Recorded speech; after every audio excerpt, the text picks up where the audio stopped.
10th class की जो important चीज चल रही है हमारे चैनल पर, जिसमें से क्वेश्चन नंबर 16 आज हम सॉल्व करेंगे। देखिए यहाँ पर सभी इंपोर्टेंट क्वेश्चन कराए जा रहे हैं जो कि आपके एग्जाम में आने वाले हैं, और इन्हीं में से आपको क्वेश्चन मिल जाते हैं, इन्हीं के बेस पर मिल जाते हैं। सारे के सारे क्वेश्चन वही कराए जाते हैं जो कि प्रीवियस ईयर में आए हुए क्वेश्चन है। जैसे कि आपको स्क्रीन पर दिखाया गया है, क्वेश्चन नंबर जो 16 है, हाइट एंड डिस्टेंस का क्वेश्चन है। तो आपको यहाँ पर दे रखा है कि यदि किसी समतल मैदान पर एक मीनार की जो छाया है वो उसकी लंबाई ऊंचाई की √3 गुनी है, तो उसका उन्नयन कोण आपको फाइंड करना है कि वो कितने के बराबर हो जाएगा। If the length of the shadow of the tower on the level ground is the √3 times its height, तो then what is the angle of the elevation of the sun. देखिए इसमें क्या होता है, आपका ये हाइट एंड डिस्टेंस का question है। सबसे पहले तो आपको क्या करना है, सबसे पहले इसमें फिगर के थ्रू आपको समझना पड़ता है। तो जैसे कि मैं आपको बता देता हूँ, फिगर में आपको क्या करना है कि आप ये मान लीजिए कि इधर को आपका सूरज है यहां पर, ठीक, और यहां पर आपका कोई मीनार है, ठीक।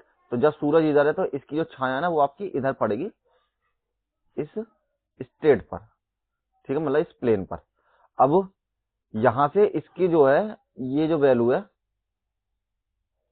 ये कह रहा है कि ये इसकी 100√3 टाइम्स है। आपको एक्चुअल वैल्यू तो पता नहीं है, तो मतलब जो भी है, अगर जितनी, अगर मान लो इस मीनार की हाइट आपकी 2 थी तो ये 2√3 के बराबर है। कहने मतलब ये कि इतने गुना इसकी जो हाइट है वो हो जाती है। तो अब आपको क्या करना है कि आपको ये निकालना है कि इनके बीच में जो एंगल बन रहा है, एंगल का मतलब ये वाला जो एंगल बन रहा है, कि ये जो इनके बीच में एंगल बन रहा है वो आपका कितने डिग्री का बनेगा, ये आपको यहाँ पर फाइंड करनी है वैल्यू। तो देखिए उसके लिए आप क्या करेंगे, सबसे पहले हम एक काम करते हैं कि let the height of tower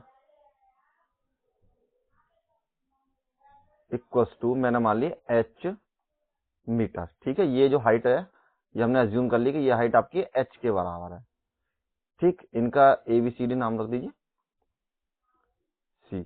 तो इसको मान लेते हैं AB, ठीक है, क्योंकि ये आपकी हाइट हो जाएगी। अब नाउ जो BC की वैल्यू है, मतलब शेडो, जो आपकी शेडो है वो हो जाएगी आपकी कितनी, √3 इंटू एच, मतलब इतने गुना ज्यादा हो जाती है। ये तो क्वेश्चन में आपको ऑलरेडी गिवन है, तो इसकी वैल्यू हो जाएगी √3 एच के बराबर। ये हमने अपनी तरफ से अज्यूम किया है। अब आपको ये पता है ये आपका परपेंडिकुलर है, ये आपका बेस है, मतलब कि ये तो आपका कर्ण है और ये आपका आधार है। तो कर्ण बटे आधार जो आपकी वैल्यू होती है, अगर हम लाल बटे कका से चेक करते हैं, आपको एक शॉर्टकट तरीका होता है। अगर ये तरीका आपको नहीं पता है तो आप हमारे चैनल पर जाकर वीडियो देख लीजिए, बिल्कुल इसी तरीके से। इसकी जो वीडियो काफी हमारी डिटेल में बनी हुई है। तो ये हो गया tan की वैल्यू लंब बटे आधार के बराबर। तो कहने मतलब क्या है, और इंग्लिश में जो होता है आपका perpendicular, base, perpendicular, hypotenuse and hypotenuse, और बेस, ठीक है। अब यहां पर हम कह सकते हैं कि आपका जो tan थीटा है उसकी वैल्यू इक्वल हो जाएगी AB, मतलब कि परपेंडिकुलर अपॉन में BC के। अब थीटा की वैल्यू तो आपको पता नहीं है, क्योंकि थीटा की वैल्यू आपको फाइंड करनी है। AB की वैल्यू कितनी मानी है आपने, H, और BC की वैल्यू कितनी होगी, √3 H के बराबर।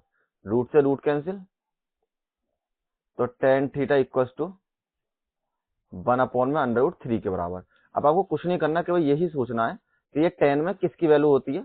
तो आपको पता होना चाहिए कि tan theta equal to tan 30 की डिग्री की वैल्यू होती है, tan से tan कैंसिल, तो थीटा की जो वैल्यू है वो आपके पास हो जाएगी 30 डिग्री के बराबर।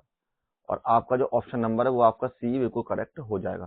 सिंपल क्वेश्चन है, इस तरीके के क्वेश्चन आपको हर बार आता है पेपर में, तो इस तरह के क्वेश्चन आप जरूर कर लें, ठीक है। वीडियो को शेयर करें, लाइक करें और कमेंट करें आपको आंसर कैसा लगा।